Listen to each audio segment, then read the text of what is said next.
Hi everyone, welcome to my channel, and today's topic is replication process.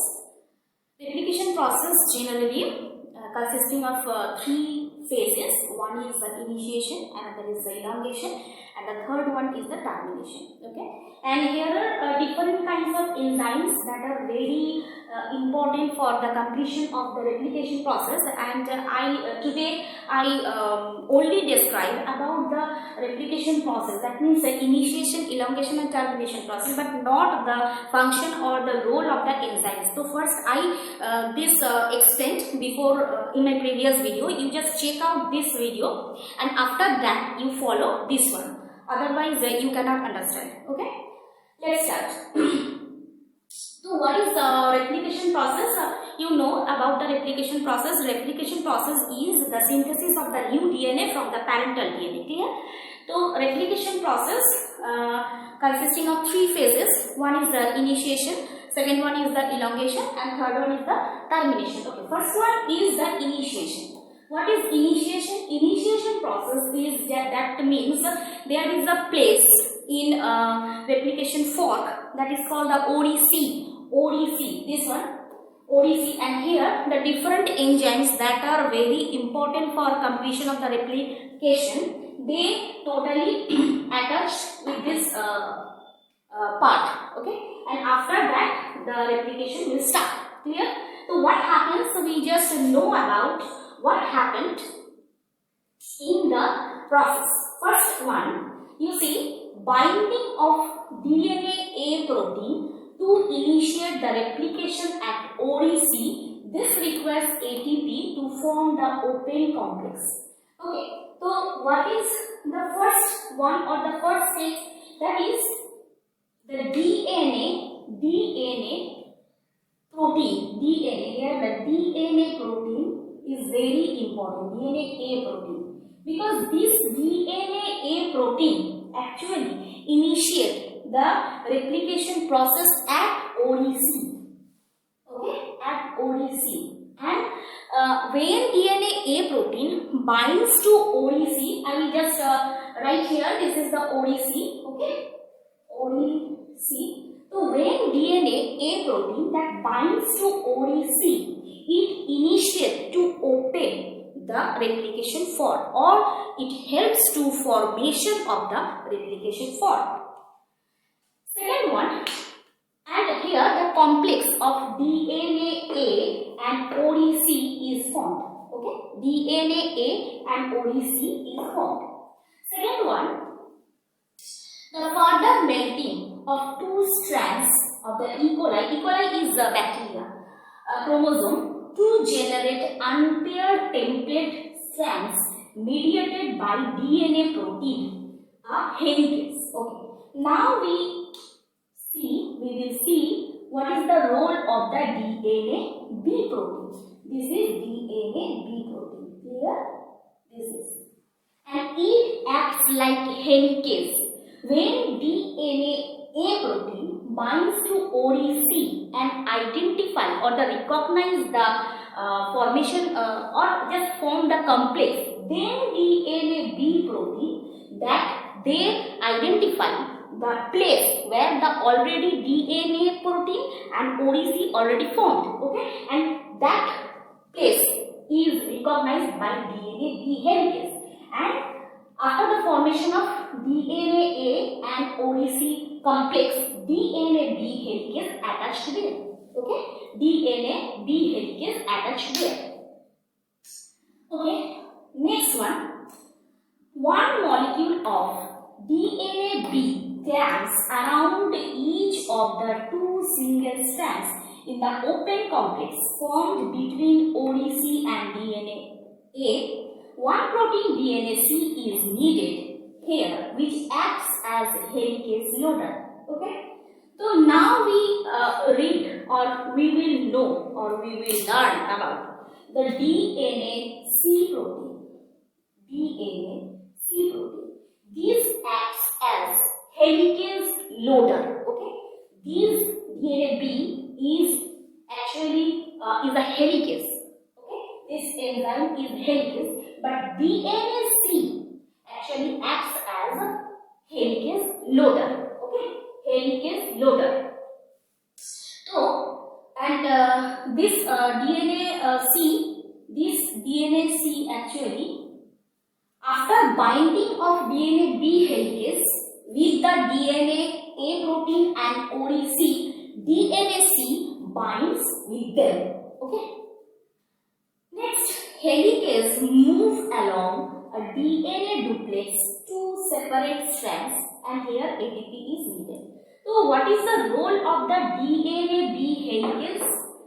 DNA B helicase actually it helps to separate the strands continuously to separate the strand. This is the actual role of the helicase. Clear?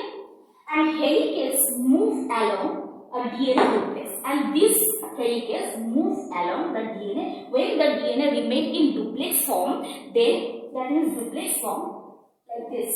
Okay, like this duplex form. Then helicase moves along the this duplex DNA. Okay. Next one, DNA pol only can elongate the strands. Okay, before that, find one. The separated strands inhibited from reannealing by Ssc protein. Okay, now here this is Ssc protein. Ssc protein is known as the single-stranded binding protein. This is known as single-stranded binding protein. Clear?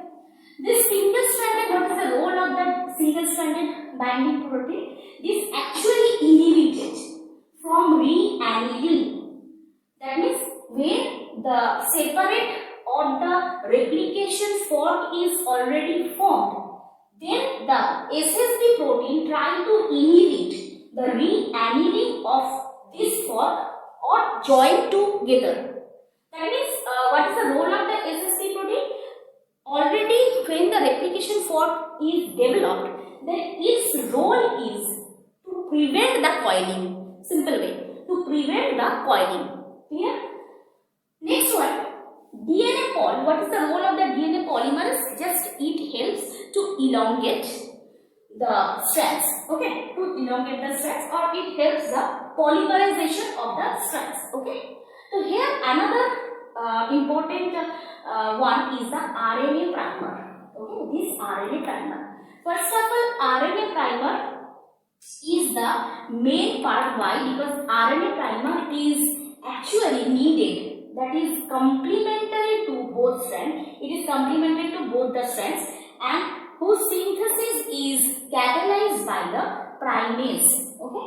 Actually, the template strand, that is the see, this one is the parental strand or the template strand, but one RNA primer is needed for the activity of the DNA polymers, because this is act as the initiator. You can say that initiator. That means without RNA primer, the DNA polymers cannot produce or polymerize the replication chain or the DNA strand. Clear? And this RNA primer is synthesized by the primase. This one is the primase, and RNA primer is synthesized from the primase. Clear? So this is the process of initiation. So what happened here? Just simply we summarize this. First one, DNA A protein binds with the ODC to form a complex. Then DNA B helicase binds with that complex, because this helps to form the replication fork. Third one, DNA C, which acts as the helicase loader, it binds with that complex, and after that primase and DNA pol 3 both bind with that. Okay, and here another protein, that is Ssc protein, also binds that. So what is the role of the Ssc protein? This primase that synthesize RNA primer, and this actually inhibit to form the again coil of the double stranded DNA. After the formation of the replication fork, the Ssc protein actually inhibit again to a form of coiling. Okay.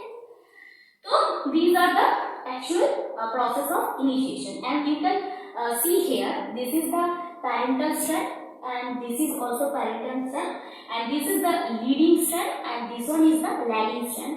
Because leading strand is actually DNA always synthesized, that means the polymerization process occurs 5' to 3' direction. Okay, 5' to 3'. This strand is starting from 5' to 3'. That means it elongates or the polymerize from 5' to 3' direction. So this process is occurring continuously. Here there is no problem. But here you can see that the strand is 3' to 5'. Okay, so DNA replication is always starting from 5' to 3'. So that means this is started from this part. Okay, 5' to 3'. But this is the opposite way. You can see here, this is the opposite way. So this is not continuously occurring, and that's why it is called the lagging strand. And you can see that every continuing, when the process is continuing, the RNA primer again attached here. Okay, RNA primer again attached here. So this is the lagging strand, and these fragments, each fragment is known as the Okazaki fragment. Okazaki fragment. Clear? Okay. This is that. Next we learn about the elongation.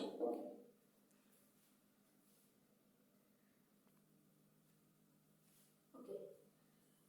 Now we learn about the elongation.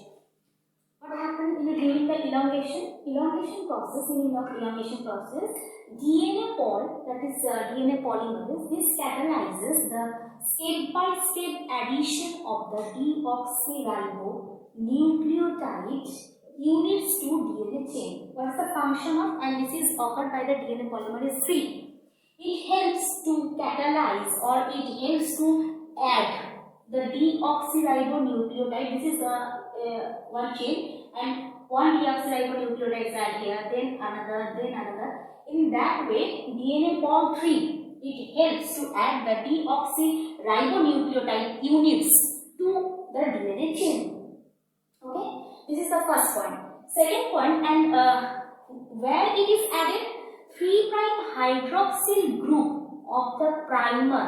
You see here, this is the 3' hydroxyl group of the primer on the innermost phosphorus atom of deoxyribonucleoside triphosphates. This is the deoxyribonucleotide triphosphate. Okay, and this is added to the 3' end of the RNA primer. Okay, and this is totally catalyzed by the DNA pol 3. Clear? Third one, the phosphodiester bridge. You see here, there is a bridge formed. Phosphodiester bridge forms. And here, the magnesium ion, very important, this helps to interact with the 3' hydroxyl, resulting in reduced association between O and H. O and H. It helps, that means this magnesium ion. First we know what we learned, that the deoxyribonucleotide triphosphate, this one is added with the 3' hydroxyl group of the primer. Okay, and this is the nucleophilic attack. And this attack is happened generally the 3' end and the deoxyribonucleotide triphosphate. Okay, the phosphorus atom. This is the phosphorus atom. And this is the bridge. Okay, this bond.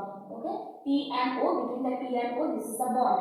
And 3' hydroxyl group, this is the 3' hydroxyl group, and this is the PO, and here the phosphodiester bridge is formed.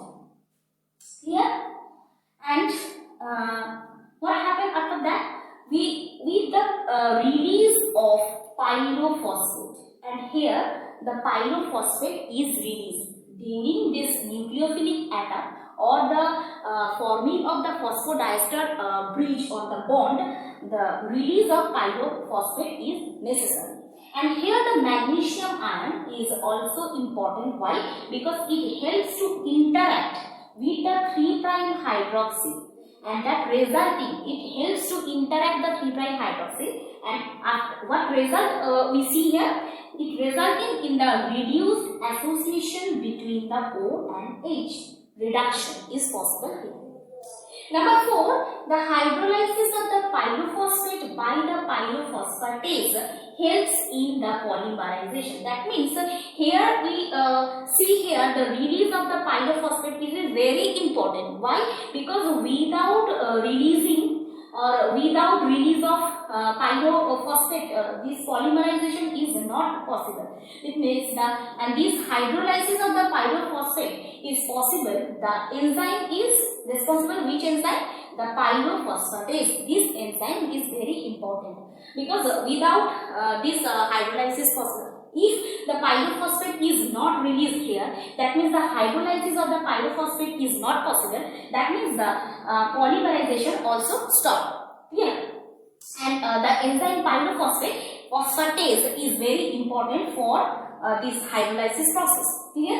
And number 5, what is that? The primase that makes and primer extended by DNA polymerase. That means what is the role of primase? Primase actually helps to release the RNA primer or to produce the RNA primer, and this RNA primer not stick at a place. It extend with the when the DNA extension or DNA elongation is possible. That means the RNA primer is not stick to that particular part or particular area. It is also extended with the DNA ball 3.